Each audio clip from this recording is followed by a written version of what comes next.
The north is cold and full of whispers. The flame is small.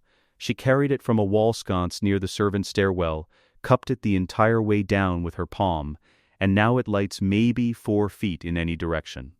That is enough. It is enough to see the skull. The skull is the size of a wagon.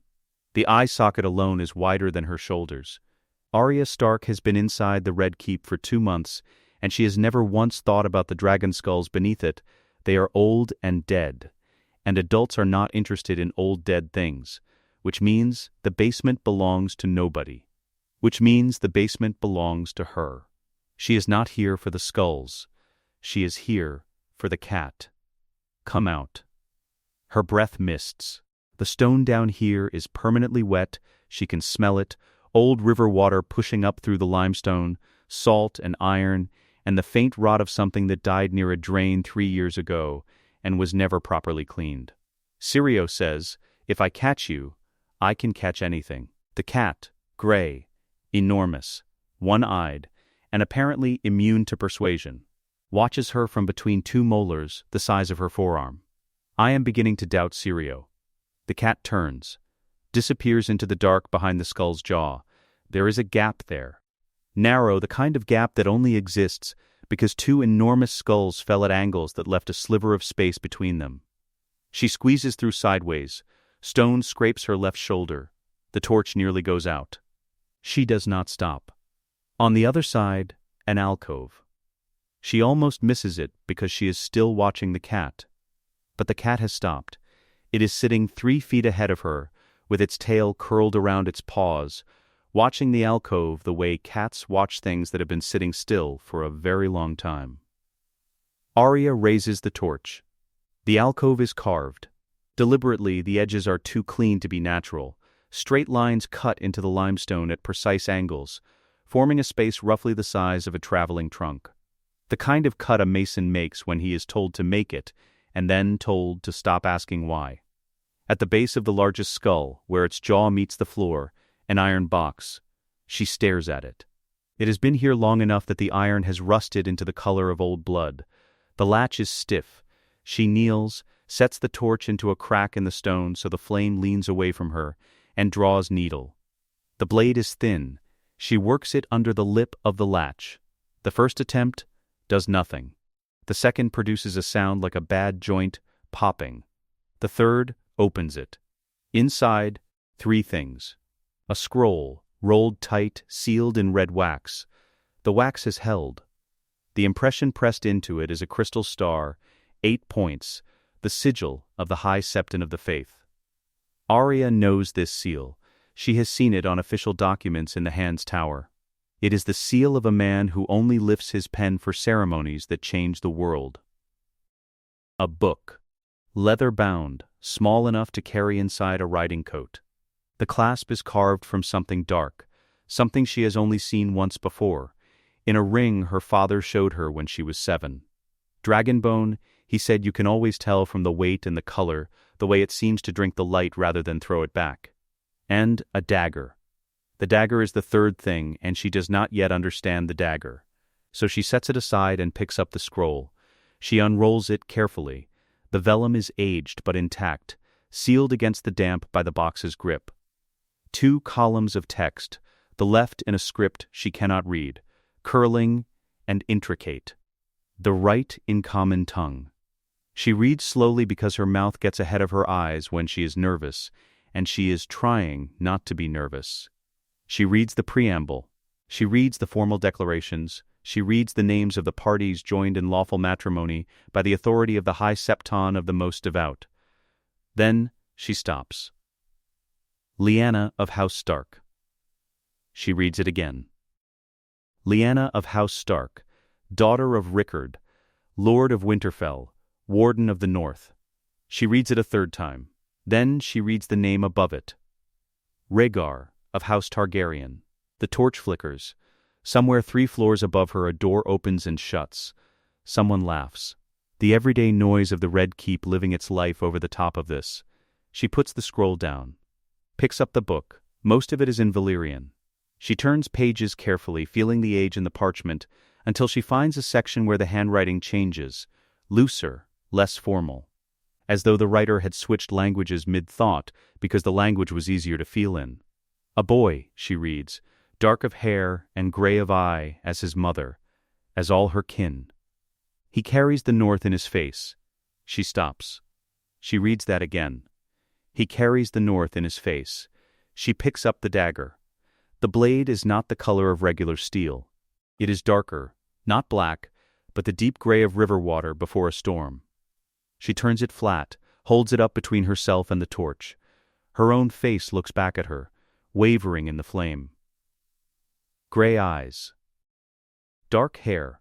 A girl who has been told since she could walk that she looks nothing like her mother and everything like her father, which everyone says is a compliment, and which she has never entirely decided how to feel about.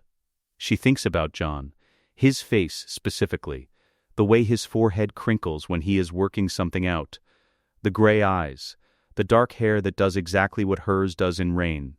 She has mapped his face without ever intending to, over 11 years of sitting beside him at tables where neither of them quite belonged. She looks at the line again. He carries the north in his face. Jon, she whispers. The word sits in the cold air for a moment. Then it is gone. She turns back to the book and finds the letter folded inside the back cover. It was never sealed, never sent, addressed in the same loose hand to a single name. Ned. She reads it to the end. Then again from the beginning. She sits very still on the cold stone with the torch burning low, and the cat watching her, and the dragon's skull's eye socket gaping to her left like an open door into nothing. She is 11 years old. She has just read the same truth 5 different ways, and arrived at the same answer every time. Jon does not know. Father knows. Father has always known. Nobody else knows. Nobody found this.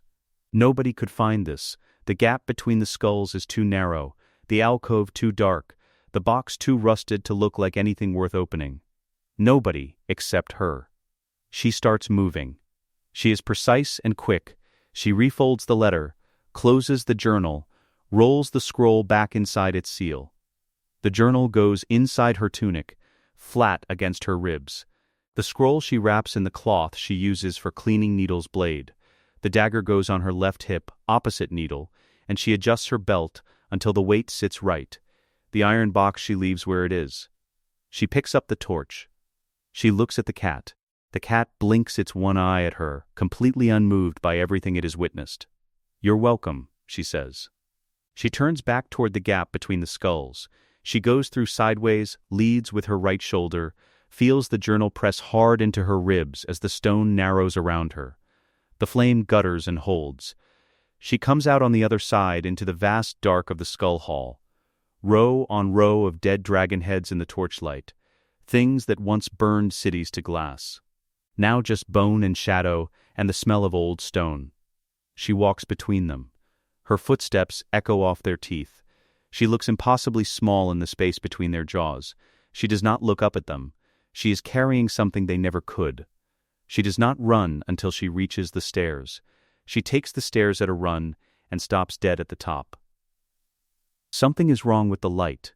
Not the light exactly, the quality of movement in it. The corridor above the basement opens onto a servant's passage that at this hour should hold 2 washerwomen, a page boy, and nothing else. Instead, 4 gold cloaks moving fast, not patrolling, going somewhere specific. Arya flattens against the wall before they round the corner and holds still until the footsteps fade. They are not looking for her. Not yet. She moves. The Red Keep has a second skin, a layer of passages behind the walls and beneath the floors that the servants use to make themselves invisible. Arya mapped most of them in her first week, the way Syrio told her to map everything, not where you think the door should be, but where it actually is. She uses them now, moving east through the smell of cook grease and laundry water, and the particular mildew of stone that never dries, until she reaches the passage that lets out behind the practice hall. She needs Syrio. He is already there. He always is. She has never once arrived before him.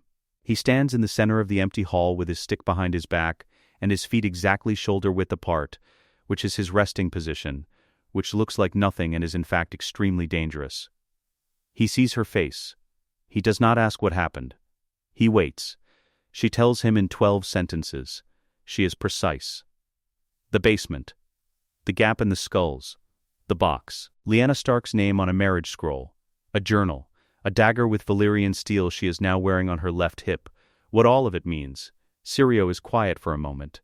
Outside, somewhere in the keep, a door slams hard enough to carry through 3 walls. You must leave, he says. Not in 1 hour. Not when you are ready. Now, what about? The first sword of Bravos does not run. His voice is the same as it always is, unhurried, as though all the time in the world belongs to him and he is merely lending some of it to this conversation. But his student is not the first sword of Bravos. His student is a wolf. And the wolf runs when running is the right thing. Footsteps in the corridor. Not servants. Meryn Trant fills the doorway the way bad weather fills a room, large, certain of his own authority, unbothered by the fact that he has never once earned it. 2 gold cloaks behind him. His eyes cross the hall and stop on Arya. Lord Stark's daughter, he says. Come with me, my session is not finished, Syrio says pleasantly. Step aside, old man. Syrio looks at Trant the way a man looks at something he finds faintly interesting but not at all concerning. You are Meryn Trant of the Kingsguard, he tilts his head. I have heard of you. The pause is exactly long enough. Not much.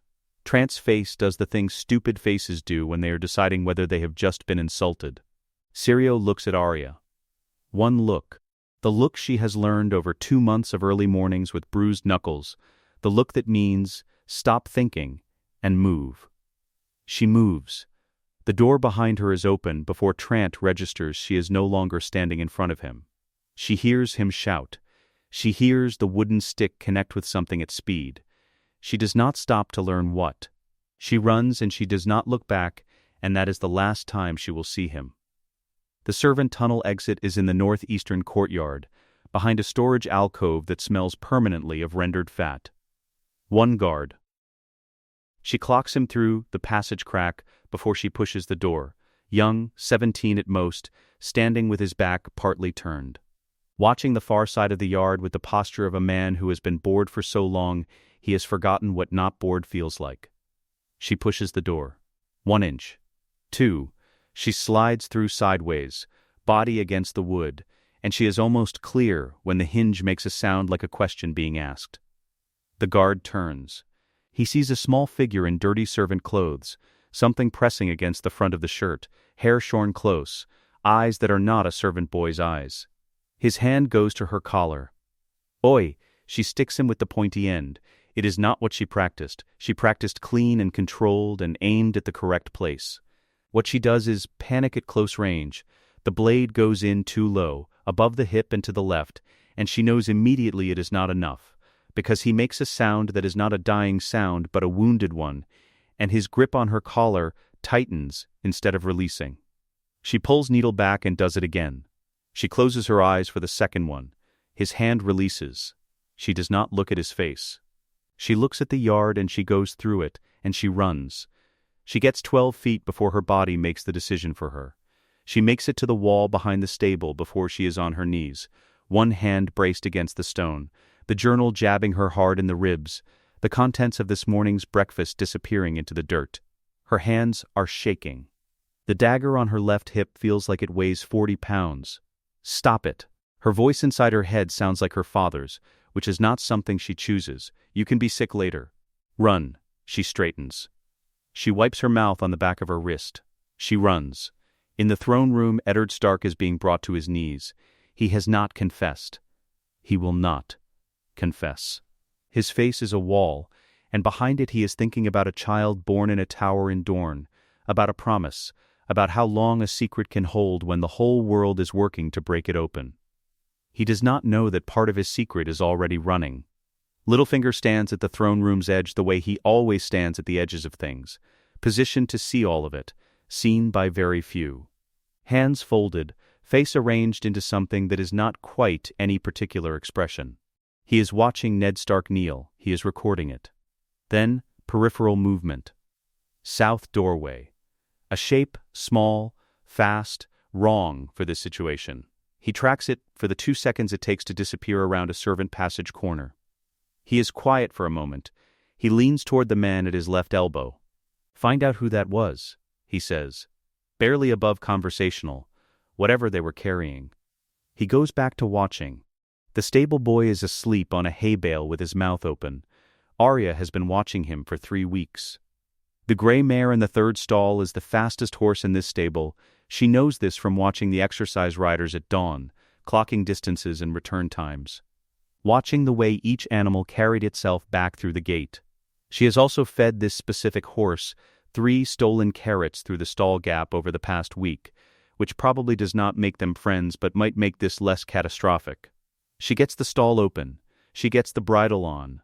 Badly but on. She gets up. The mare immediately walks sideways into the stall wall, and Arya goes off the left side and hits the stable floor hard with her shoulder. The journal jabs her ribs. She gets up. Second attempt. The mare wheels and she goes forward, catches herself on the saddle rail, and does not fall all the way, but it is close. Third attempt. She talks to the horse. She does not know exactly what she says. She says it quietly and she means it, and the mare stands still long enough. She is moving. The gate of the gods is open for morning supply traffic. She does not slow. A gate guard shouts something at her back, and she is already through it, and King's Landing rises around her, the smell of fish and open sewers and bread baking, and 10,000 people going about their morning, as though the world has not just changed entirely beneath them. She rides until she reaches the city wall. There she turns. Just once. Just for a breath. The red keep rises above it all. Lions on every banner, every breastplate, every surface the Lannisters have touched. Gold and crimson and the absolute certainty of people who have never once considered that they could be wrong about anything. She is 11 years old. She has a dead man's blood drying under her fingernails and 3 documents pressing against her ribs that could end every person behind those walls. She has needle on her right hip and a Valyrian steel dagger on her left and a stolen horse underneath her who has decided, apparently, to cooperate. She looks at the city for one breath. Then she rides north, and King's Landing grows smaller behind her, and eventually it is only a shape against the sky. And then, it is not even that. She cuts her own hair in a ditch 3 miles north of the city. Uses needle's edge, no mirror. The result is uneven and she does not care. It only needs to read as a boy's hair from 20 feet, which it does.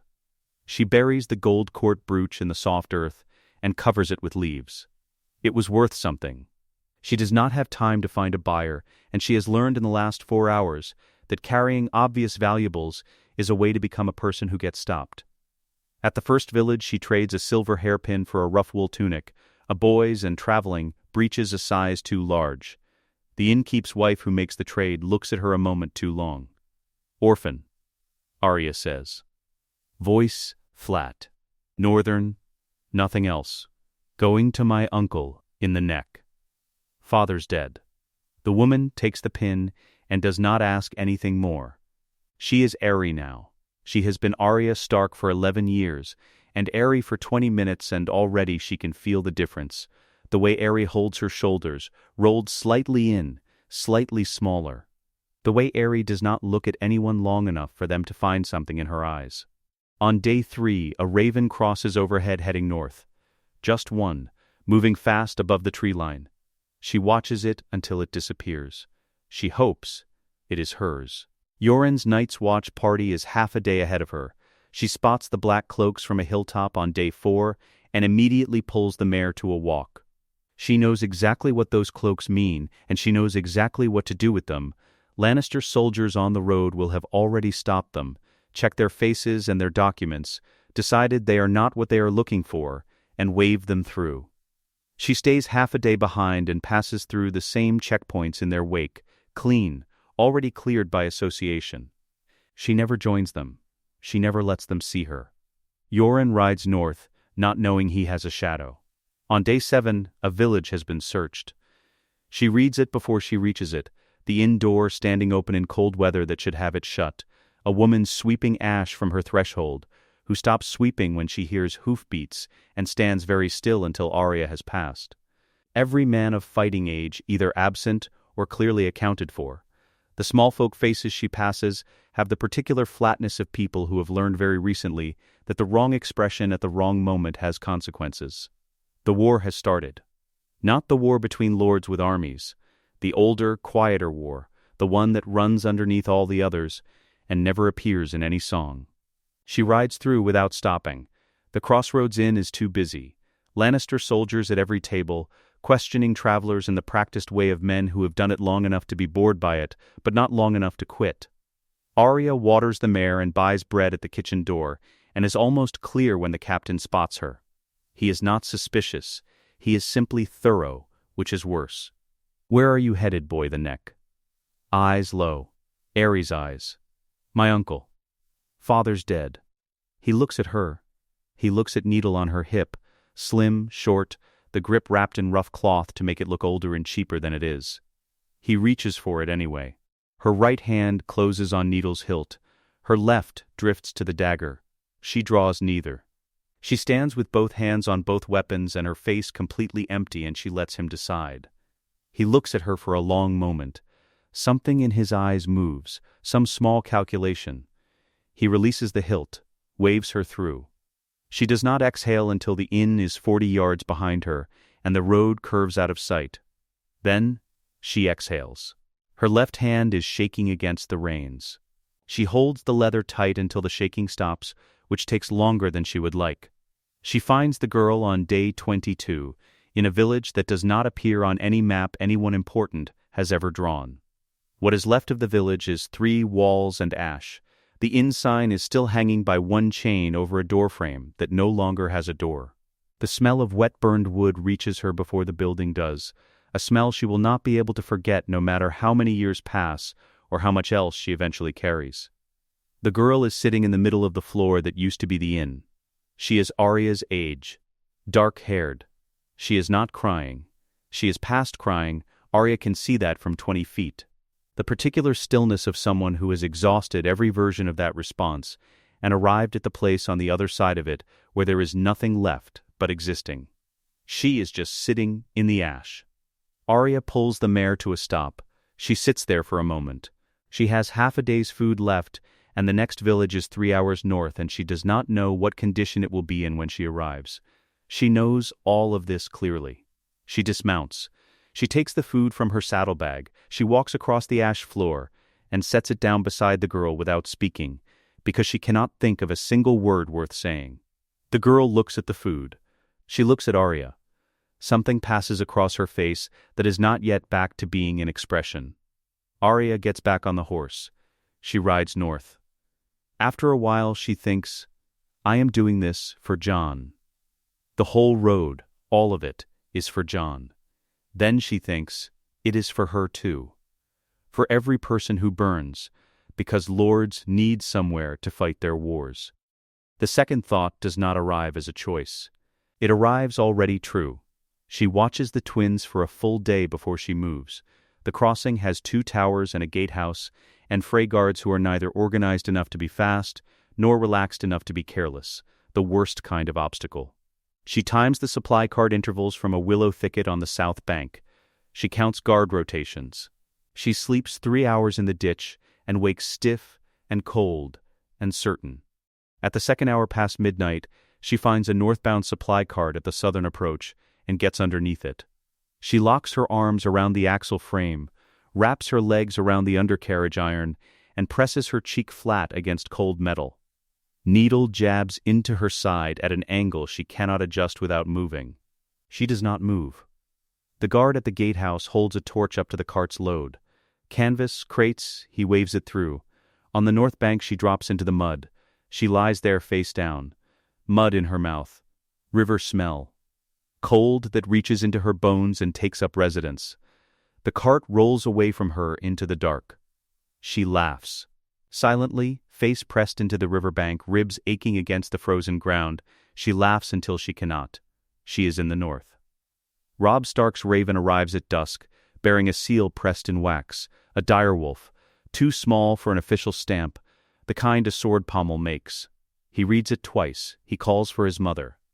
Catelyn reads it. Her eyes stop at one line and stay there longer than the others. That's Needle's pommel, she says quietly. Ned had that sword made for her. A pause that holds something she cannot name yet. She's alive. The Great Jon's voice from the tent entrance, loud enough to carry through canvas. What does the girl say? Robb folds the letter carefully. She says she has proof of something. He looks at his mother. And she's asking us to wait. The north is different.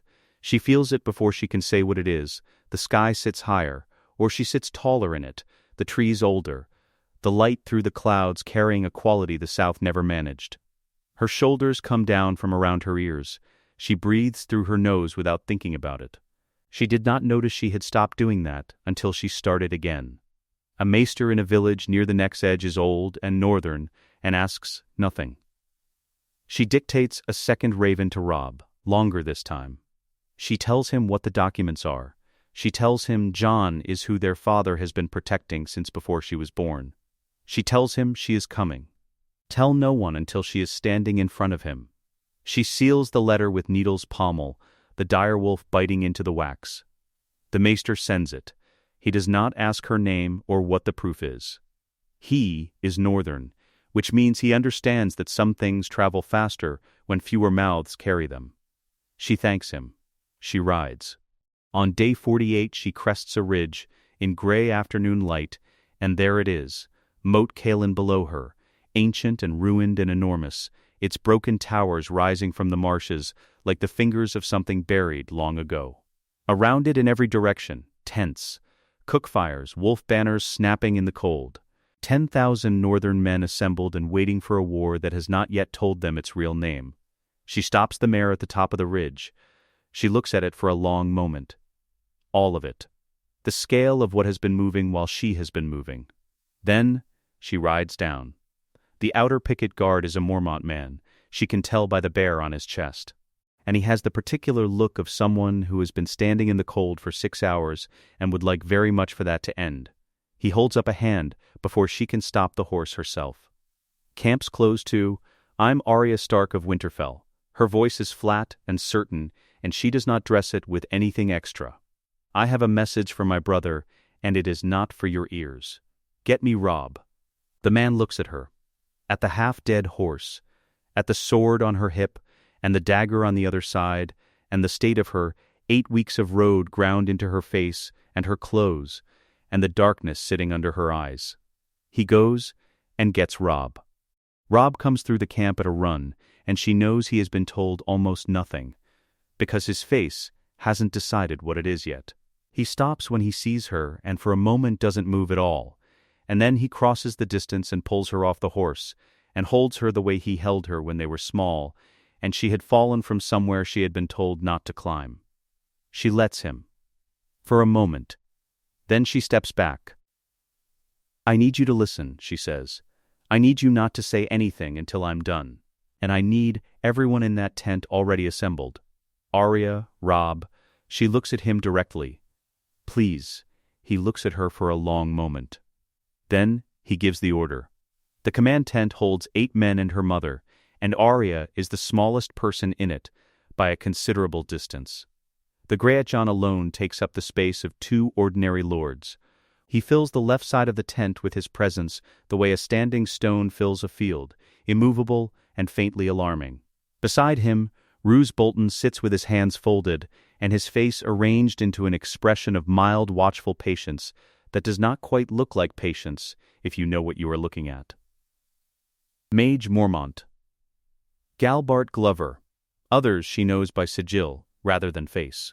Catelyn Stark stands near the tent's back wall and watches her daughter with an expression caught between grief and something that has no name yet. Arya steps to the war table. She places 3 things on it: the marriage scroll, the journal, the dagger. Then she tells them everything. She has told this story 3 times now, and each telling has gotten shorter and cleaner. The unnecessary words falling away like bark from a stripped branch. She states facts. She does not perform the weight of them. The weight is in the facts themselves. When she finishes, the tent is quiet. The Great Jon leans forward.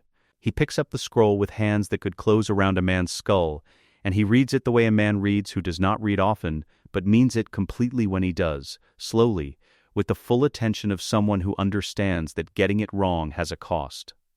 He gets to Lyanna's name. He sits back. He says nothing for a long time. For a man of his size and his noise, the silence is almost worse than shouting. "Robb," he says finally, "I need you to tell me this girl has no reason to lie." "She is my sister," Robb says. "She has no reason to lie." "No." The Great Jon sets the scroll down carefully. "I mean, I need you to tell me this isn't a Lannister trick. Because if I believe this," he stops. His jaw works at something he cannot quite get out. "She was Northern. Lyanna Stark was ours. And they told us she went to that tower against her will. They told us she was taken." "She was never taken," Arya says. "I read it. She chose him." The Great Jon is quiet again. The kind of quiet that sits heavy in a tent already full of men who take up too much space. Roose Bolton's voice comes from the opposite end of the table, smooth and unhurried as a blade being drawn slowly across a whetstone. Documents can be forged. A Valyrian steel dagger proves nothing except that someone once had access to Valyrian steel, which narrows the list to every great house in Westeros and several merchant families in Braavos. What authentication do we actually have? The seal on the scroll is the High Septon's seal, Arya says. Any maester can date it. It predates the rebellion by exactly the months the timeline requires. And the man the scroll names as the child, she looks at Robb. He is at Castle Black right now. Jon Snow. He looks exactly like our father. Many men share a resemblance. He has father's face and Lyanna Stark's eyes. She looks at Bolton directly. "You have met him at Winterfell. Tell me I'm wrong." Roose Bolton says nothing, which is its own answer, and everyone in the tent understands it. Catelyn has not spoken. She has stood at the edge of the lamplight through the entire telling, not moving and not speaking, and Arya has been aware of her the whole time, the way you are aware of something that is usually in motion going very still. The lords are arguing now about roots and ravens and what word to send to Howland Reed. Catelyn steps forward quietly, picks up the journal, opens it to the back cover, and takes out the folded letter, the one addressed simply to Ned in the hand that is different from all the others. The loose, common-tongue hand, the one that switched languages mid-thought because the emotion was too large for the academic script. She reads it. Arya watches her mother's face the way she has spent 11 years watching people's faces for what their mouths are not saying. Catelyn's hand begins to shake. Not the whole hand, the fine tremor in the fingers holding the parchment. The kind that comes from something deep trying to move with nowhere to go. "He kept a promise," she says. Her voice is low enough that the arguing stops, low enough that every man in the tent turns. "He kept a promise to his dying sister." She does not look up from the letter. "And I spent 15 years. She cannot finish the sentence. She does not cry. Not here, not in front of Great Jon Umber and Roose Bolton and all the rest of them. She folds the letter once, precisely, sets it down on the table, and walks out of the tent without looking at anyone. The tent flap falls closed behind her. Robb watches the place where she was standing. Then he looks at Arya. "She didn't know," Arya says. "None of us knew. She hated him for it. She hated Jon because of it. Yes, she should know she was wrong about that." Robb is quiet for a moment. "She does know," he says. "I think that's the worst part. The lords give them the space of a minute. They are northern. They understand that some things require a minute before the business resumes." Then Robb paces. He asks the questions that need asking Stannis, whose entire claim collapses if this is real.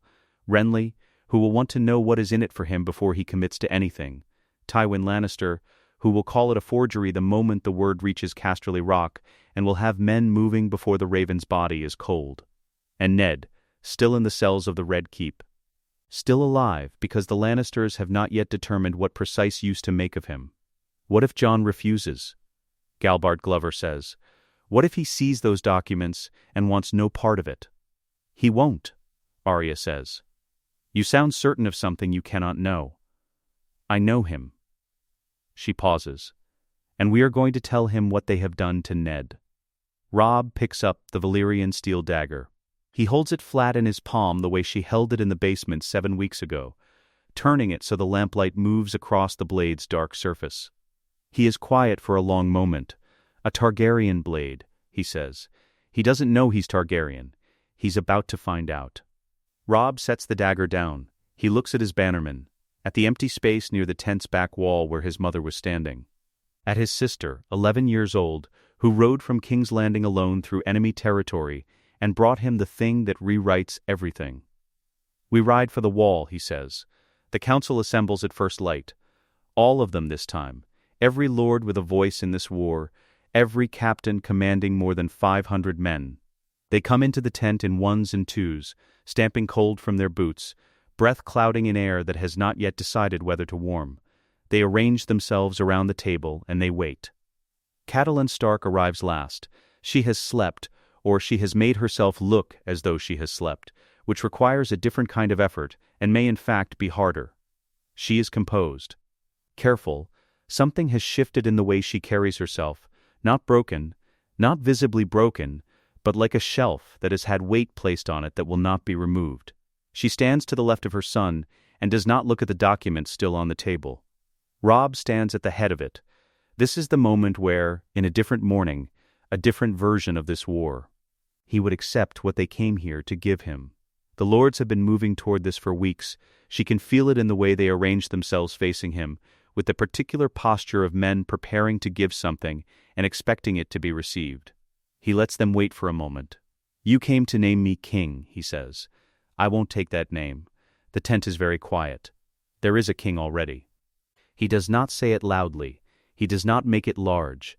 He says it the way you state something about the weather, a fact that is simply true whether or not anyone has noticed it yet. "My brother, Aegon of House Targaryen and House Stark, son of Rhaegar and Lyanna, blood of our blood on both sides. He does not yet know what he is. We are going to tell him." Silence. The Great Jon speaks first. Because the Great Jon always speaks first when the silence grows uncomfortable enough. And if he refuses, then I name myself king in the north, and we fight this war the way we were already going to fight it.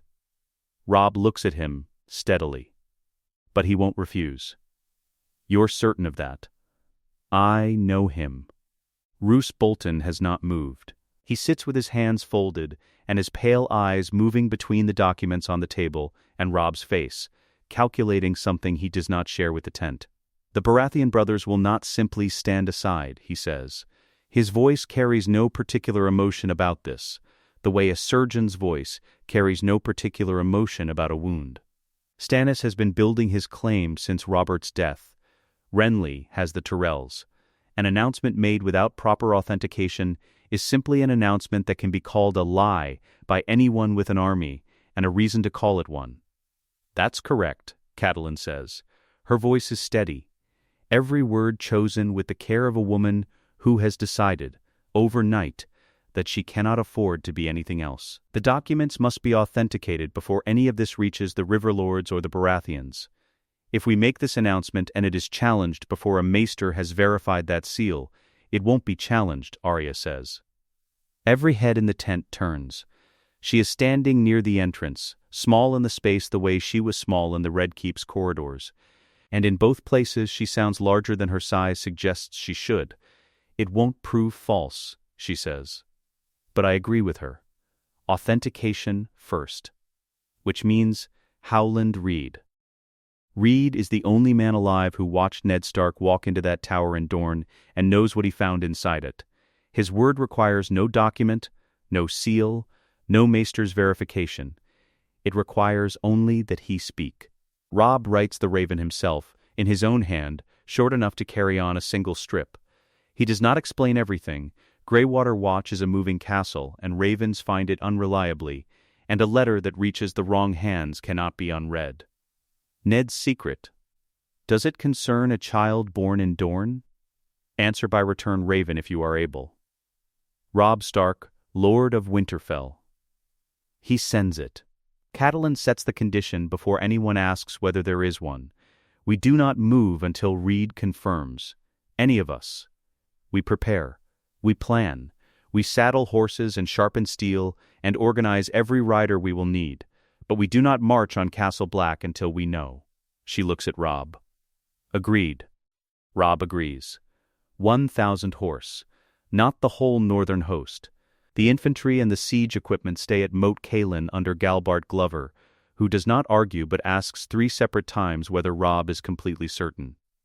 The cavalry riding north is the cream of what the north assembled: Umber outriders who can cover 50 miles in a day, Manderley knights who can hold a line in any weather.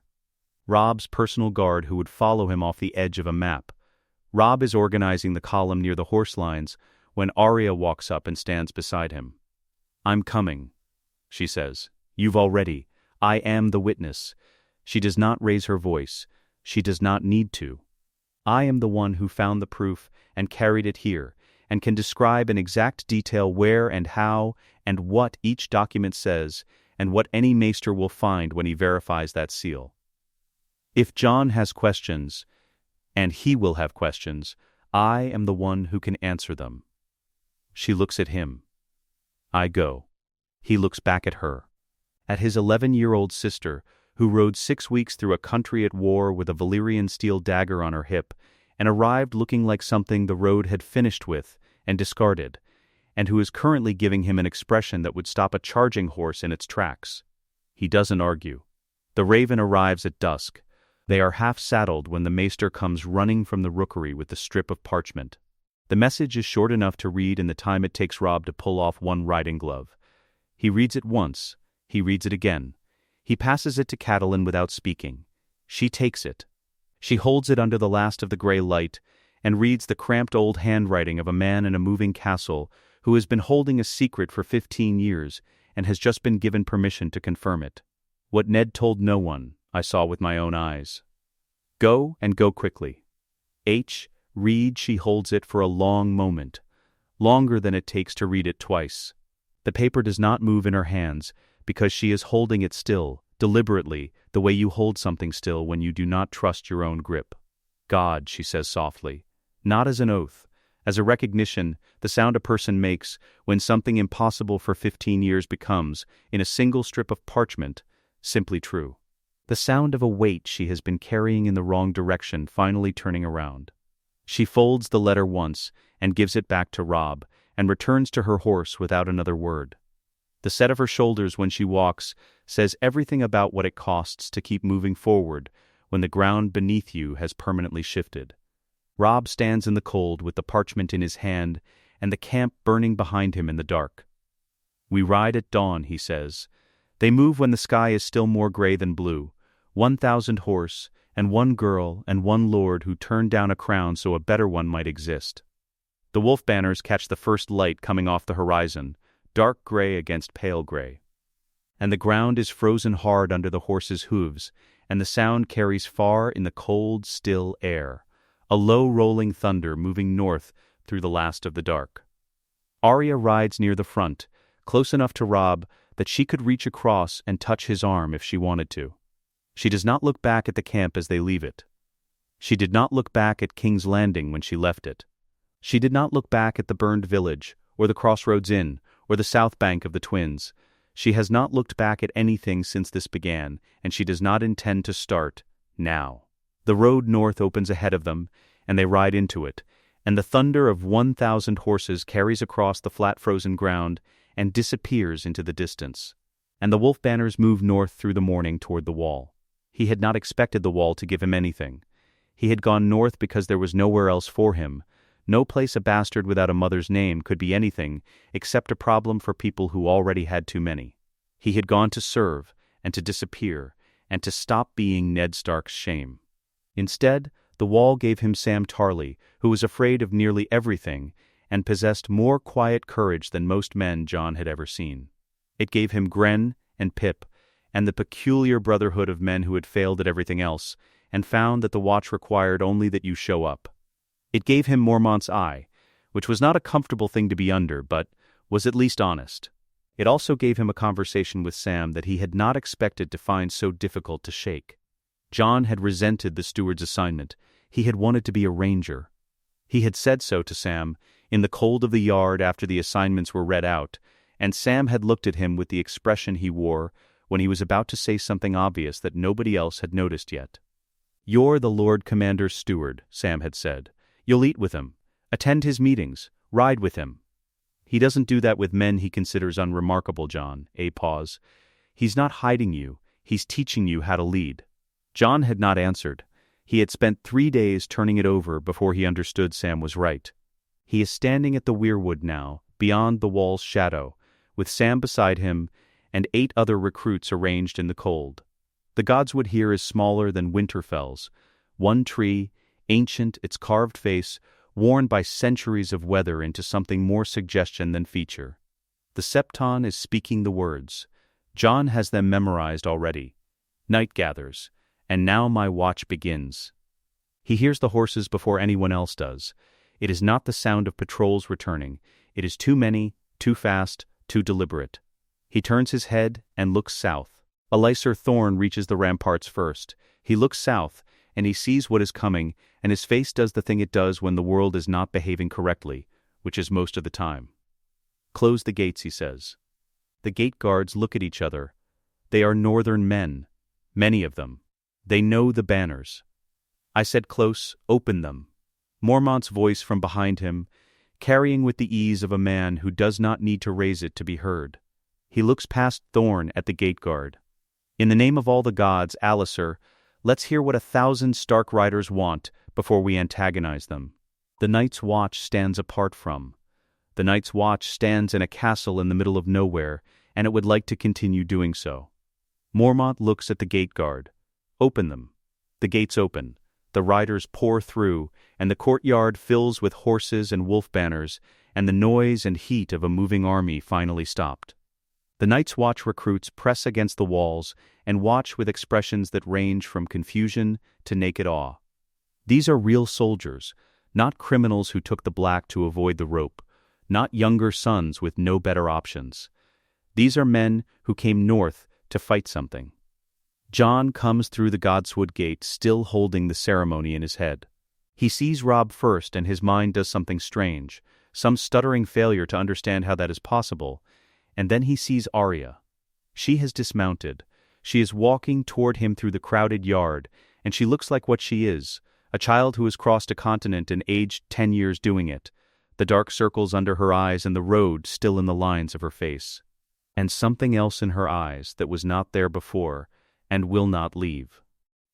Arya. He moves toward her. Your hair, what happened to your? Jon. She stops in front of him. She looks up at him with an expression he has never seen on her face before, and he has known her face his entire life. I need you to sit down. He looks at her. He sits down on the courtyard steps. Mormont's Solar is the smallest room in Castle Black with the most people in it. Jon, Robb, Arya, Catelyn, who has ridden 100 miles in 3 days, and shows it only in the deliberate way she holds herself upright. Sam, who followed Jon from the godswood and announced that he would wait outside, and then did not wait outside. Mormont himself. And Alliser Thorne, who positioned himself near the door and has not spoken yet, and looks like the effort is considerable. Arya places 3 things on the desk. The scroll, the journal, the dagger. This is the 4th time she has told this story, and it is the shortest it has ever been. Every unnecessary word stripped away across 3 tellings until what remains is only the frame of it. Clean and unmistakable. She gives Jon the scroll first. He reads it.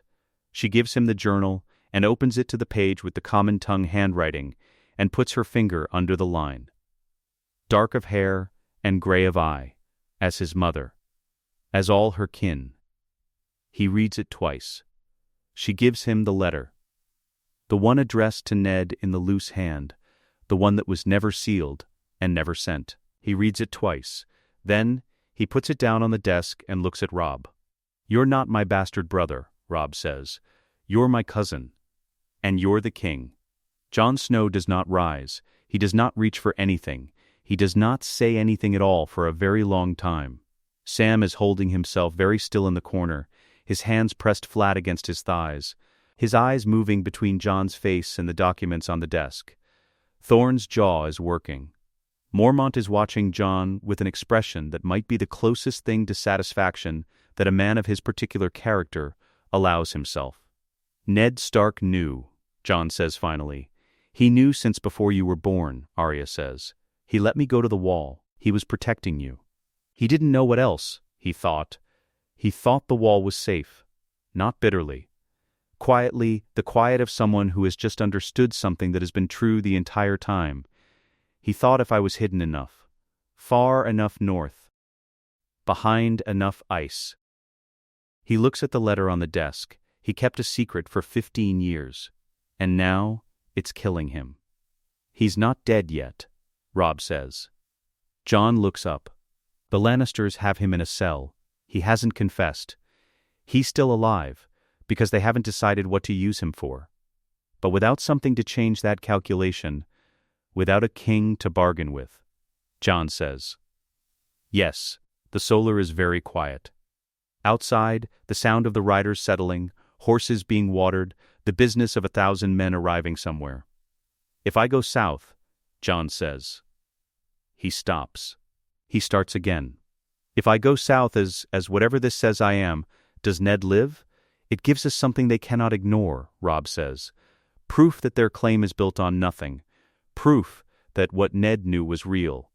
We stop fighting from desperation and start fighting from a position they have to answer. Jon is quiet for another long moment. Then he looks at Arya. You rode from King's Landing, he says. Alone. Not entirely alone. You killed someone. She does not answer. He nods. Slowly, filing something away, this new version of his sister, the one who exists on the other side of a road she rode alone. You did all of this for... The pack survives, she says. Thorne has been silent precisely as long as silence was the only available option. This is desertion, he says. This is oath-breaking. I do not care what those documents claim. This man swore a vow. I swore it as Jon Snow, Jon says. A bastard with no name and no claim. That man does not exist. You will exist in a cell in this castle until, Sir Alliser. Mormont says it once. Quietly, he does not move from where he is standing, and he does not raise his voice, and the room goes completely still. The Night's Watch was built by kings. It serves the realm. If the realm has a rightful king, he stops. He looks at Jon with something that is not quite apology and not quite absolution, but sits somewhere between the two. I am not releasing Jon Snow. I am declining to prevent 1,000 northern riders from taking a recruit who, it appears, was never what he believed himself to be. A pause. Go, lad. We will remember this. And we will remember that a Targaryen king owes the Night's Watch a considerable debt. Thorne walks out. The door does not close quietly. Sam, into the silence after so. We're going south. I'm going south, Jon says. You don't. I've only just found a friend. Sam says it simply, the way Sam says everything, as though the logic is so obvious that elaborating on it would be slightly insulting. And I am not staying here with Sir Alliser. The courtyard. The riders watching. The Night's Watch men watching. Sam falls into step beside Jon and looks at him.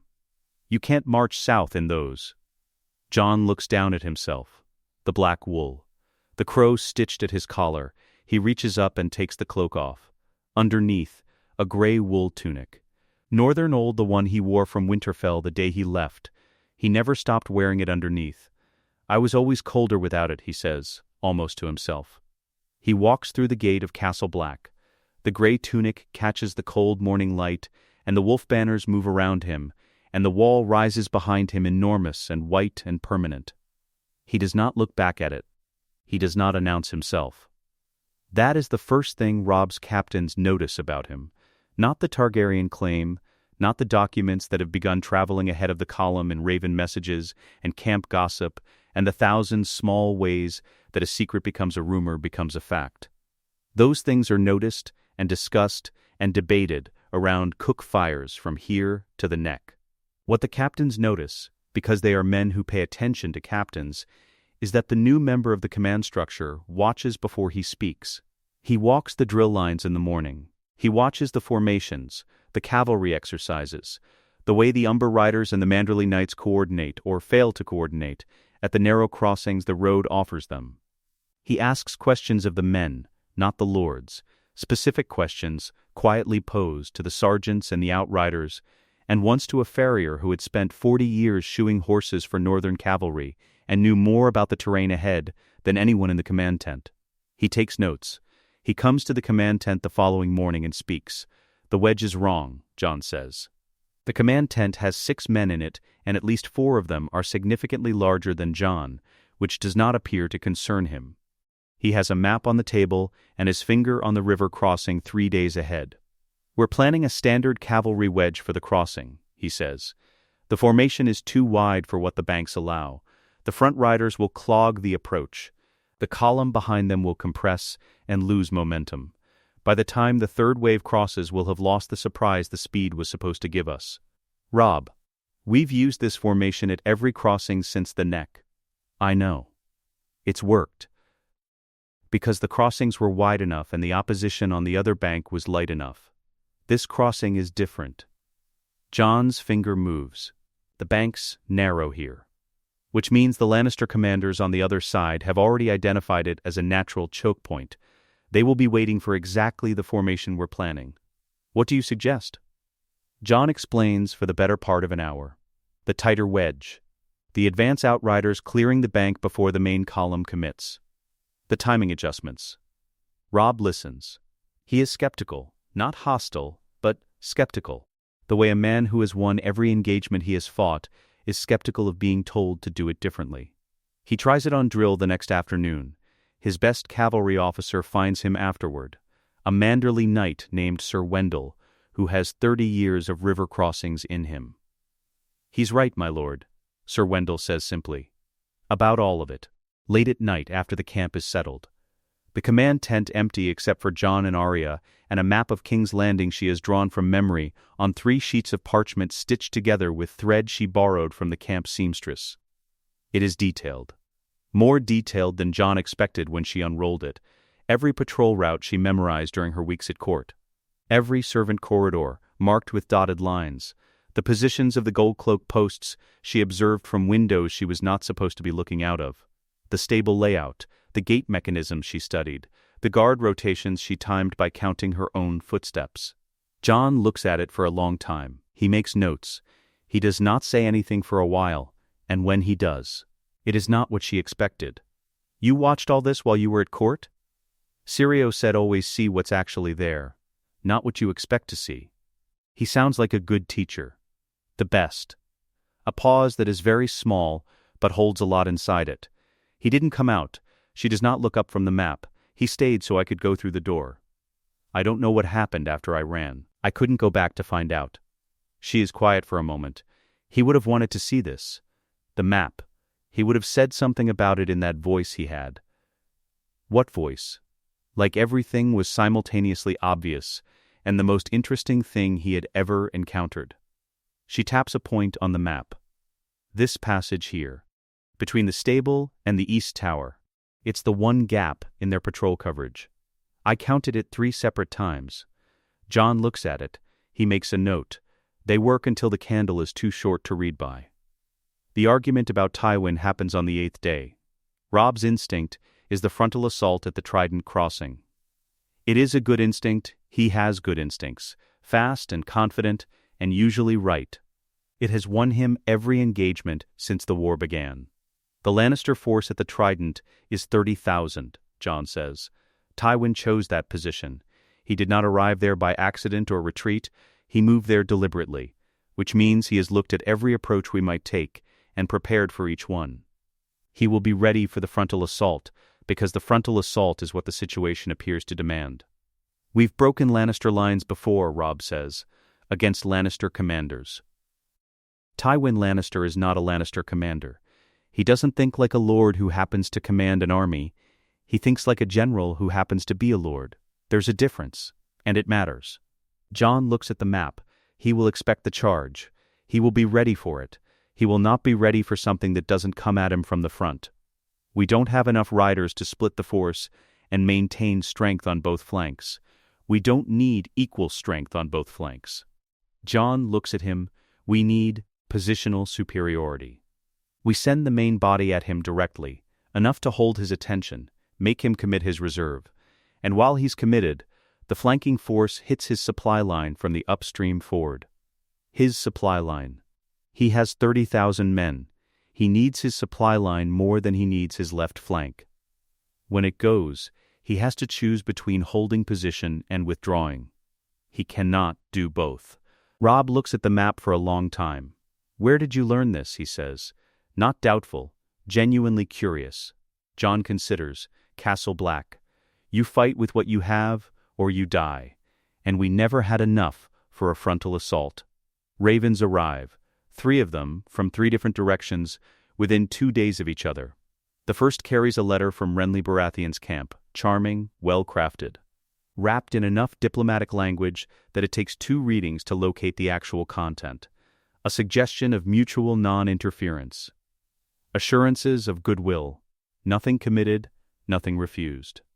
Jon reads it. He's not saying no. Robb, he's not saying yes. Arya, he's saying what's in it for me. Jon sets the letter down. That's more honest than most of the correspondence we've received. He looks at Robb. Don't answer it yet. Let him wonder. The second brings a maester.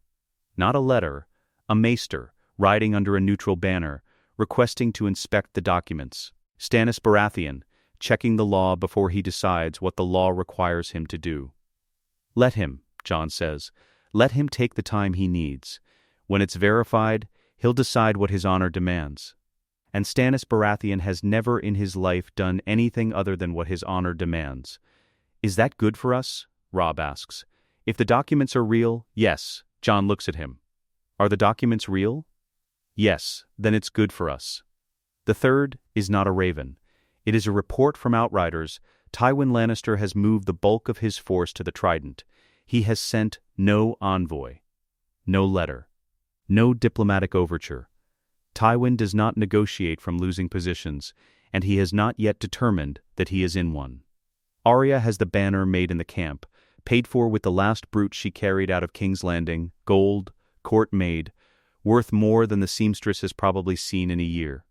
She does not mention this. She describes what she wants, and the woman makes it. Half direwolf, half dragon, gray-black field. They raise it at the head of the column on the 12th day of the march. The soldiers go quiet when it goes up. Not the silence of uncertainty, something else, the silence of a thing being recognized. Then, from somewhere near the middle of the column, a single rhythmic beat on a shield. Another joins it. Then, another. It moves through the column the way fire moves through dry grass. Not a cheer, not a shout, just that low, insistent beating that says, "We see it. We see what this is." Jon stands beneath it. He looks at it for a long time. He does not feel like a king. He feels like a man who has a dead father's letter in his saddlebag, and a sister who crossed an entire country alone and 11 years of believing he was something he was not. He feels like a man with very large responsibilities and, improbably, the right people to help carry them. Arya. She is beside him. "Thank you," he says. "For all of it."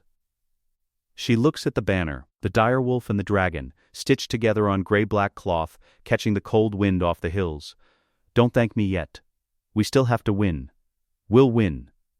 She looks at him. "How do you know that?" He considers it for a moment. Not the answer, he already knows the answer. He is considering whether the answer is adequate. "Because the alternative is unacceptable," he says. She looks at him for another moment. Then, she looks back at the banner. The column moves south beneath the wolf and the dragon, and the beating of shields carries across the hills, and the cold morning opens ahead of them like something that has been waiting. Tywin Lannister selected this crossing deliberately. This is the river where, 17 years ago, Robert Baratheon met Rhaegar Targaryen in the Shallows, and ended a dynasty with a warhammer. Everyone alive who matters knows the history of this ford. Tywin knows they know it. The choice of ground is its own message. I am telling you what happened to the last Targaryen who came south with an army, and I am telling you it will happen again. His force numbers 30,000. The earthworks on the south bank have been 3 days in the building, disciplined, thorough, reflecting a man who has never needed luck because he has never permitted a situation that required it. His crossbowmen flank both approaches. His cavalry waits in reserve, positioned to countercharge anything that breaks through. He is ready for the charge. The Stark Targaryen host numbers 18,000. 4,000 of those arrived 4 days ago, Edmure Tully riding in under the leaping trout of House Tully, with his riverlords behind him. The word about Lyanna's son having moved through the riverlands ahead of the army like fire moving downwind. Edmure is young and eager, and has asked Jon 3 separate questions about the battle plan that Jon has answered 3 separate times with increasing patience. They camp the night north of the ford. Jon and Robb are alone in the command tent, past the 2nd hour after midnight. The maps between them have been looked at enough times that looking at them again will teach nothing new. They outnumber us, Robb says. They do. Your plan involves us fighting half of them. Yes, and you being a visible target for the other half. Someone with a banner has to hold their attention, Jon says. If the wolf dragon isn't at the ford, they'll know the main assault isn't real. They'll look for what's coming from the flank before your riders are in position. Robb looks at him. Jon, Aegon, the word sits between them. It is the first time either of them has said it without the documents on a table in front of them, the first time it has existed in open air as simply a name being used rather than a claim being examined. Robb said it quietly, and it landed quietly, and neither of them moves for a moment. I've been calling you Jon for 20 years, Robb says. I know. A half-smile that doesn't quite complete itself. Keep calling me Jon. That's who we're fighting for. Not a name. Robb nods. He folds the map. Come back from the ford, he says. Come back from the upstream crossing, Jon says. They go to prepare. Arya went ahead 3 days ago. She was told not to. She went anyway, which is the same conversation she has been having her entire life, and she has never once lost it. She has spent 36 hours on the Lannister side of the river moving through the camp as a mute peasant boy. Mute because her accent will betray her. Boy because boys are invisible in a war camp in ways that girls are not. She has eaten twice. Slept perhaps 4 hours in a ditch, and those 4 hours she paid for in the particular way of waking up certain that someone is standing over her, which they were not, but her body did not receive that information calmly. She has mapped every element of Tywin's deployment. The crossbow positions, the cavalry reserve, staged further back than the reports suggested. Positioned for a counter-movement rather than an initial charge. The supply wagons running along the South Road in a line that is efficient and organized and entirely exposed to anyone approaching from the upstream direction. She folds all of this into a message using the code she and Jon built over the map sessions, numbers and landmarks, readable to him alone. She tucks it into a northbound supply cart at the river crossing, pays a ferryman's boy with the only coin she has left. Watches the cart go. Jon receives it at midnight. He reads it twice. He adjusts the plan. The adjustment saves, by later estimates, approximately 300 lives. Nobody credits Arya with this. She was not supposed to be there. The wolf dragon banner comes through the morning mist before anything else, just the shape of it, moving in the gray light, and then the sound behind it. 18,000 people crossing frozen ground. The particular collective noise of an army that has committed to something and is past the point of reconsidering. On the south bank, Tywin Lannister stands behind his earthworks and watches the far bank resolve out of the haze. His advisors give him the information he already has. Stark Targaryen combined host, approximately 18,000, commanded by Robb Stark and the claimant. His eyes find the banner. The direwolf and the dragon stitched together on gray-black cloth. He is quiet for long enough that one of his advisors repeats himself, thinking the first report went unheard. I heard you, Tywin says. He does not take his eyes off the banner, a pause that belongs only to him, some private accounting being conducted behind his face.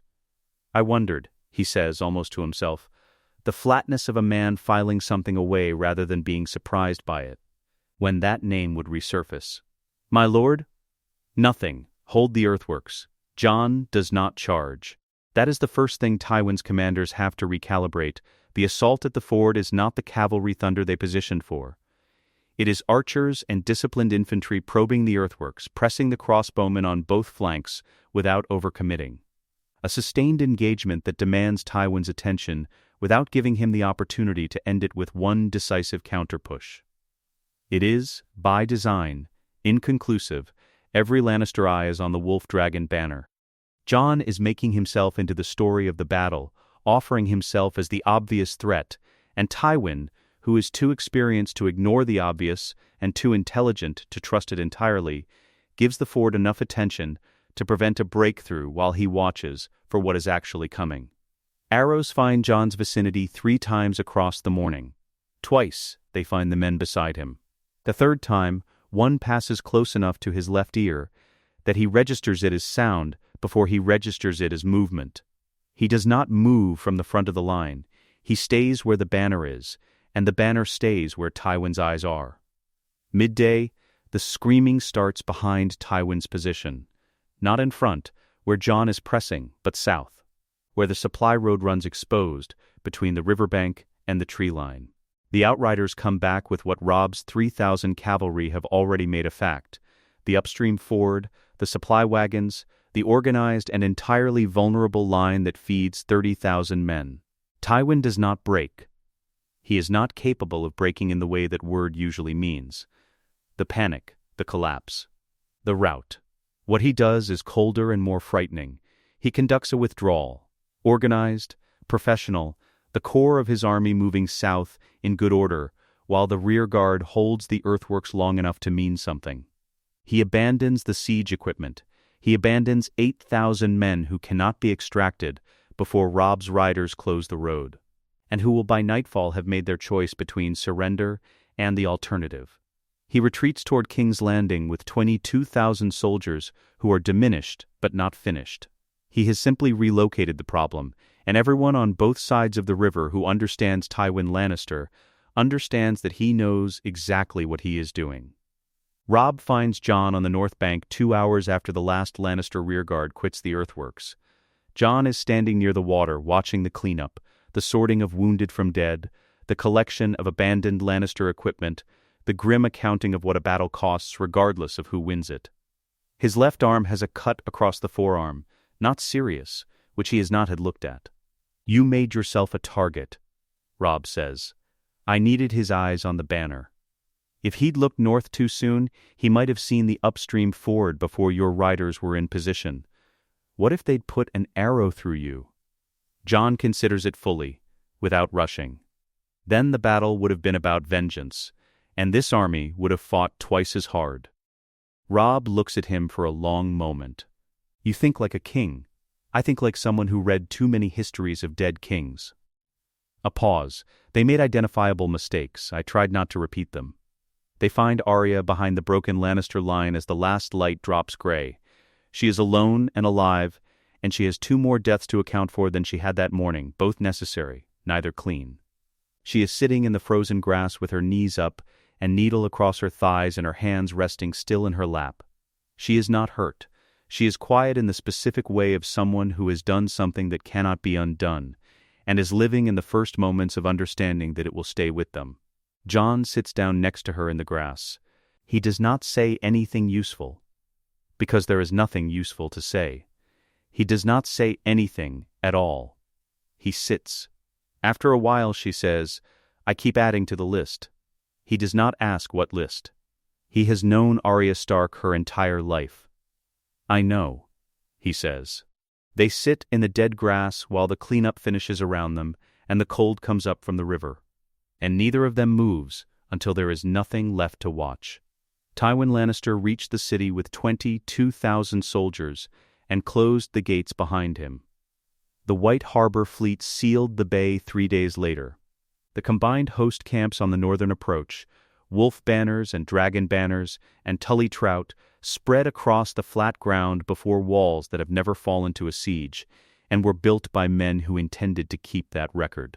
King's Landing's walls are 40 feet of old stone, and the gate mechanisms are iron and certainty.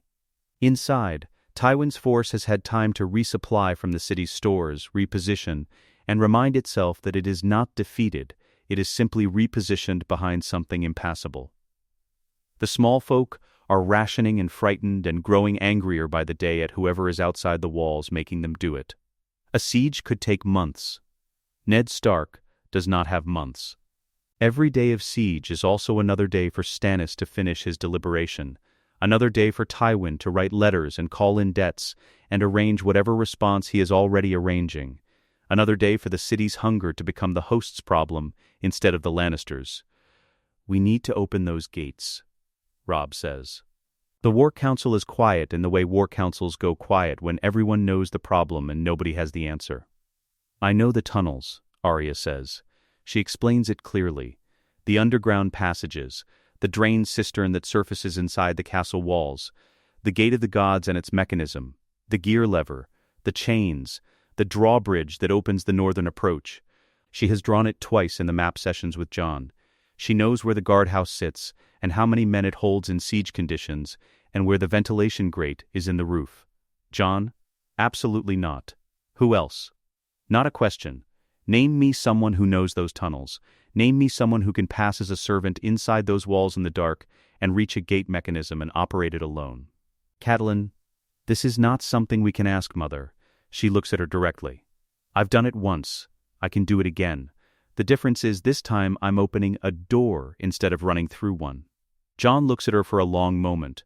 The whole table looks at her.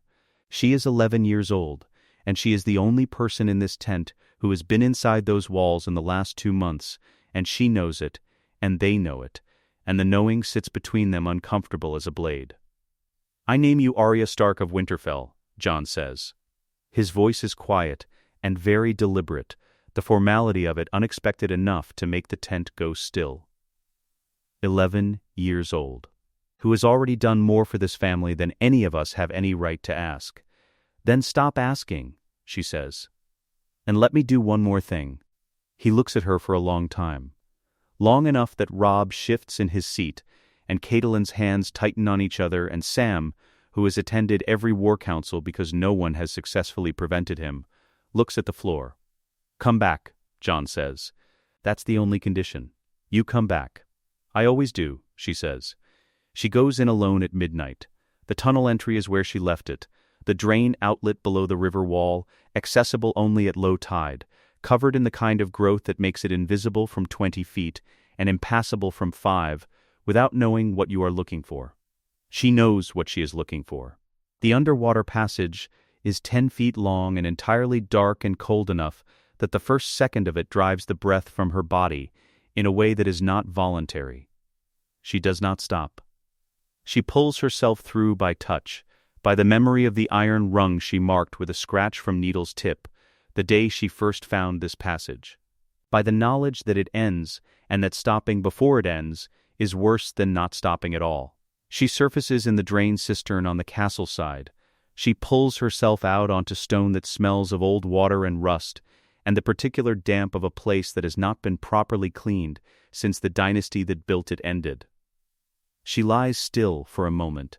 Listening, the siege has done something to the Red Keep, not silence exactly, but a heightened quality of alertness that replaces the ordinary background noise. The servants move faster and with less conversation. The guards are watching the walls, not the corridors.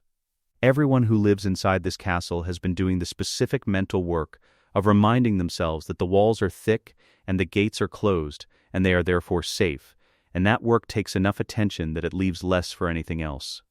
She moves. The passages she memorized in the weeks she spent chasing cats and watching patrol routes hold exactly where she left them. The servant corridor between the cistern and the kitchen runs east to west without a guard post. She counted its absence 7 times before she trusted it. She takes it east, then the narrow stair that leads to the level above the stables, then the maintenance passage along the inner wall. A corridor she needs. A gold cloak, not at his post but moving, a patrol she did not time for. Something changed by the siege. She sees him before he sees her. She presses into the shadow behind a support column and goes entirely still. He passes within 3 feet. She can see the individual hairs at the back of his neck, the sweat gathered beneath his collar, the slight drag in his left leg that means an old injury he carries without complaint. He does not look sideways. He does not slow. He passes. She breathes. She moves on. The guardhouse for the Gate of the Gods sits against the inner wall, squat and functional, with a single door at ground level and a ventilation grate in the roof where the mechanism's heat can escape. 4 soldiers inside, she counted them from the adjacent stable roof 2 minutes ago, moving by position and shadow and the sound of voices. All four of them facing outward toward the siege lines, toward the threat they have been told to watch for. She climbs the adjacent building by a route she selected from her map sessions. The roof is flat and cold, and she crosses it without sound, which she has been practicing her entire life, and which has never mattered more than it does now. The ventilation grate. Iron old, she tests it with 2 fingers and it moves, the resistance of rust and age but not of locks. She works it free. She lowers herself through. Inside, the mechanism. Iron and chain and the heavy gear lever that in peacetime requires 2 operators and in wartime requires the same amount of force from one person who does not have it. She gets both hands on the lever. She looks at it. She throws every pound she has against it. Her arms shake with the effort. Her feet leave the floor. The lever does not move, and then it does. 1 inch, grinding, the sound of it absorbed by the thickness of the walls around her. The 4 guards do not turn. They are watching the siege lines. She does not make a sound. The lever moves. The chains engage with a sound like something very old remembering what it was built for. The drawbridge drops. She finds a torch in the first passage she exits into. She carries it to the inner wall and she lights it, and she holds it where it can be seen from outside. They agreed on this. 1 torch, held high, from the inner wall. They are moving before the bridge is fully down. Jon enters on a pale gray horse that has been on this road for 6 weeks and looks it, dust in its coat, the particular lean of an animal that has covered a great distance and is not finished yet. He is not wearing a crown. He is wearing the wolf dragon sigil on a gray surcoat over functional armor, the same armor he rode in from Castle Black. The same gray wool underneath that he wore from Winterfell before that. He rides through the gate. He does not raise his fist. He does not shout. He looks up at the red keep rising above the city in the early morning light, and he holds that look for a moment, something moving behind his face that he does not share with anyone. He thinks, this is real. This is actually happening. The streets of King's Landing are full. The small folk have come out, not in celebration exactly, not in the organized welcome of a procession, but in the complicated way that people emerge when something large has ended, and they do not yet know what comes next. Some of them throw what they have, flowers, a loaf of bread, once an entire chicken that nearly takes a rider off his horse. Some of them run. Some of them simply stand in doorways and watch the wolf dragon banner moving through their street, with the careful expressions of people who have learned that the wrong response to the wrong banner can be a lasting mistake. A child at a window points. His mother lifts him. She holds him against her hip and watches the banner pass, the direwolf and the dragon on gray-black cloth. And something crosses her face.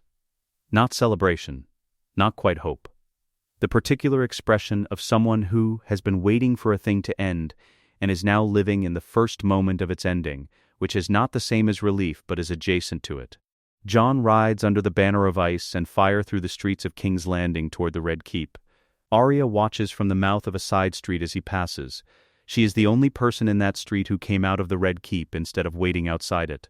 She is wet from the cistern and cold from the river, and she has not slept in 30 hours, and she is still 11 years old. And she watches her cousin, her king, the boy she grew up beside in a castle in the north, ride past her in the gray morning light. He does not see her. He is looking ahead, at the keep, at what comes next. She watches him until the banner is passed, and then she steps back into the side street and leans against the wall and closes her eyes for just a moment. The gate she opened is still standing open behind her. She is the only one who knows what it costs to do that. She does not need anyone else to know. She pushes off the wall. She follows the banner north through the street, toward the Red Keep, toward whatever comes after the gate. The Iron Throne sits empty. Cersei Lannister and her children are in their chambers under guard. Jaime surrendered himself in the dungeons, not from honor exactly, but from the particular exhaustion of a man who has run out of positions to hold and people to hold them with. He is alive and under guard, and that question will be answered in its proper time. Tywin Lannister is somewhere south of the city with 20,000 soldiers and a mind that is already working the problem from a new angle. He will be answered too. He is not answered today. Today is smaller than that. Today is more important. The dungeon corridor is cold in the specific way of places that have never once been warm, stone that has absorbed damp for 300 years and given back nothing. The torches Robb's men carry make the shadows move in ways that suggest more than they reveal. Ned Stark is at the end of it. He is thinner than Robb expected. Pale in the way that has nothing to do with the north's gray light and everything to do with weeks in the cold and damp. There is a cough in him that sits low and persistent. His left leg, when he stands at the sound of the door, takes his weight with a hesitation that was not there before, an old wound reopened and not properly closed. He blinks in the torchlight. He sees Robb first. Something crosses his face that is too large for any single word. Then he sees Jon. He looks at Jon for a very long time. Neither of them speaks. The torchlight moves between them. All the years of it, all the silence of it, all the weight of what was kept, and why it was kept, and what it cost, all of it sitting in the space between a man who knew and the boy who didn't, and then the boy who does. "I'm sorry, Jon," Ned says, very quietly. "There is nothing to be sorry for. I should have told you. I should have found a way you were protecting me. I didn't know how to do both. I thought if you never knew you would never be in danger. I thought the wall would." He stops. His jaw tightens. "I thought the wall would keep you safe. Father, firm, but not hard." The word chosen deliberately, not Lord Stark, not Ned. "Father, the wall was right. I needed the wall. I needed to become someone who could do this, someone who understood what it meant to fight without enough, to lead men who had nothing to lose, to understand that honor is a tool and not a religion." He crosses to Ned. He takes his arm. "You could not have given me that here. You gave it to me there." He holds the older man's weight and his own with the ease of someone who has spent months in harsher conditions than this. "Let's go upstairs." The throne room holds every lord who rode south under the Wolf Dragon banner, and every river lord who joined them at the Trident, and the remains of the Red Keep's household who have been waiting to know which way this ends. They fill the space from wall to wall. The torches along the columns throw long shadows across the floor and across the Iron Throne at the far end, which sits empty and vast and made of the blades of defeated enemies, twisted together into something that was always more threat than seat. Jon walks the length of the room alone. He stands before the Iron Throne. He looks at it. The swords, hundreds of them, fused and warped by dragonfire into a shape that no one would design if they were designing a chair rather than a monument to violence. It is enormous. It is deeply, almost deliberately uncomfortable. He does not sit. He turns around. "I am Aegon of House Targaryen and House Stark." His voice carries to the back of the hall without effort. Not loudly, the room has given him quiet, and he uses it. "My father was Rhaegar. My mother was Lyanna. I am the blood of ice and fire both, and I have not come to be crowned today." The hall murmurs. He lets it. This throne has cost enough blood. Ours, theirs, everyone's who never asked to be part of any of this. I will sit on it. But not until a great council is assembled in the proper tradition of the realm. Lords free to speak and vote their conscience. Not until Eddard Stark, who served as the rightful hand of the rightful king and was imprisoned for it, stands beside me in full vindication. Not until we have decided together what kind of kingdom we are actually building. He looks across the assembled faces. "I am not asking for your allegiance today. I am asking for your patience. We do not need another quick king. We need a just one." He steps back from the throne. He does not sit.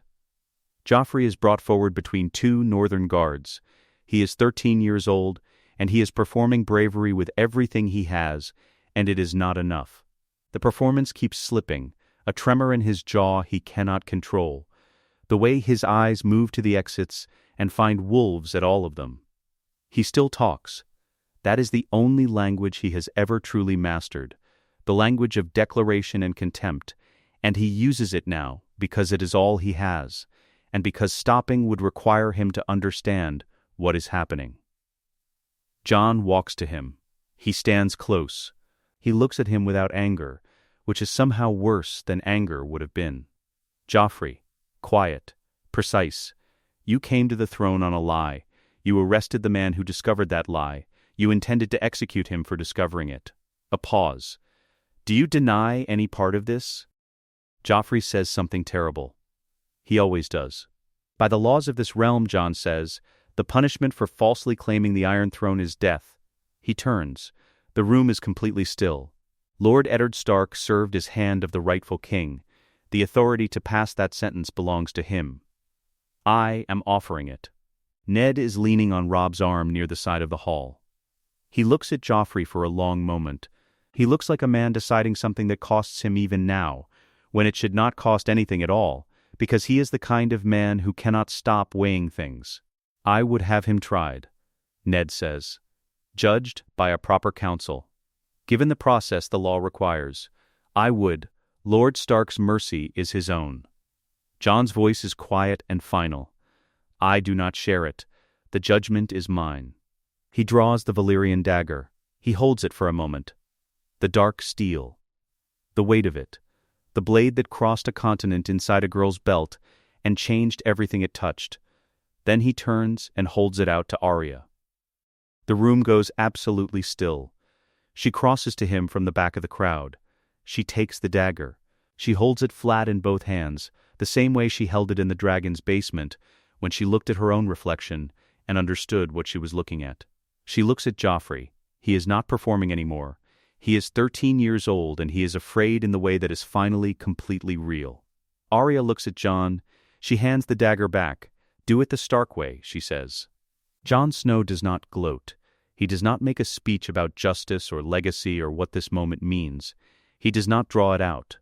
He says the words that Ned Stark said once in a field north of Winterfell, before the whole world changed. The words that mean the thing is decided, and the person deciding it will carry the weight of it, and the law has been consulted and found and applied. In the name of the rightful king, he says, and by the laws of the realm, he is quick. He is decisive. It is mercy, in the specific way that the end of prolonged fear is mercy. The room is absolutely silent afterward. From somewhere near the back wall, Arya's voice, very quiet. Stick them with the pointy end. Jon looks at her across the length of the hall. Something moves across his face, not quite a smile, not quite grief, the thing that lives between those two places, where most of the true things live. The hall empties slowly. The lords file out in the particular quiet of men who have witnessed something that will take time to fully understand. Catelyn takes Ned's arm from Robb and guides him toward the door and toward light and toward air that does not smell of dungeons. Robb lingers long enough to put one hand on Jon's shoulder, no words, just that, just the weight of it, and then follows. Jon and Arya are alone in the throne room. She walks up and stands beside him. They both look at the Iron Throne. It is still empty. The swords catch the torchlight. Are you going to sit in it? She says. Eventually, after the council, after Father recovers, after the remaining wars are properly settled, and the lords have had their say, and Tywin Lannister has been answered, after you figure out how to be a king. I've had good teachers, he says. She reaches into her coat. She holds out something, the small iron box from the dragon's basement. Empty now. The documents have been authenticated and housed and witnessed and used. The box itself has been carried all this way because she picked it up and kept it, the way she keeps things that matter without explaining why they matter. Jon takes it. He turns it over in his hands. The rust, the weight of it, the latch she pried open with needle's blade in the dark beneath the dragon skulls. Rhaegar put everything he loved in that box, Arya says, and hid it so it wouldn't be destroyed. And you found it. I was always finding things no one else could. He looks at her. She is 11 years old. She is also something else, something that does not have an age. Arya. She is already turning toward the door. What happens now? For you? She thinks about it. Really thinks, the way she approaches everything, directly, without decoration. I don't know. I wanted to find you. I found you. She looks at the door, at the light coming through it from the corridor beyond. Maybe now I figure out what I am besides the person who did that. She walks toward the door. At the threshold she stops. She does not turn around. The pack survived, Jon says. She almost smiles. It is very close to a smile. Near enough that it counts. Yeah, she says. It did. She walks out into the light.